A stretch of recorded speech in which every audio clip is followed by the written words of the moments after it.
Since asbestos-related illnesses were first identified by doctors in the 1920s, workers' compensation cases have been filed. Many claims were filed starting in the 1970s, about 30 years after the widespread use of asbestos began during World War II. In one of the first high-profile cases, the Johns Manville Corporation, a manufacturer of asbestos pipe insulation, shingles, and roofing materials, was found to have suppressed a 1943 report linking asbestos and cancer, and during the 1960s through the 1980s, the company faced thousands of class action and individual lawsuits relating to mesothelioma, lung cancer, and asbestosis.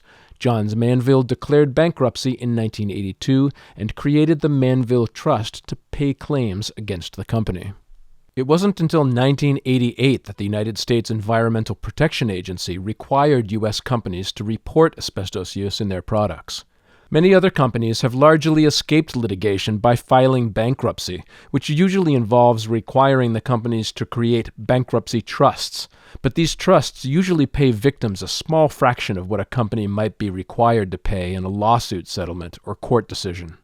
Defendants in asbestos lawsuits in the U.S. include owners of buildings where asbestos-containing products were used, which includes almost any building built before 1980.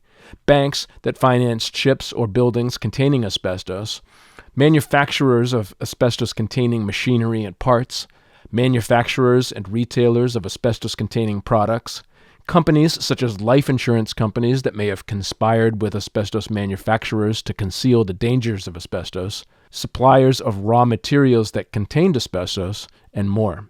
In another high-profile case in 2005, W.R. Grace & Company was indicted for its operations involving a vermiculite mine in Libby, Montana. While vermiculite itself is not asbestos, asbestos can be formed by the same geologic process as asbestos, and both can sometimes be found in the same mines. The indictment accused W.R. Grace of knowing endangerment of Libby residents and workers by concealing air monitoring results, obstruction of justice, violation of the Clean Air Act, a conspiracy to cover up health problems related to asbestos contamination, and knowingly providing asbestos-containing materials to schools and residents. Libby, Montana was declared a Superfund disaster area in 2002.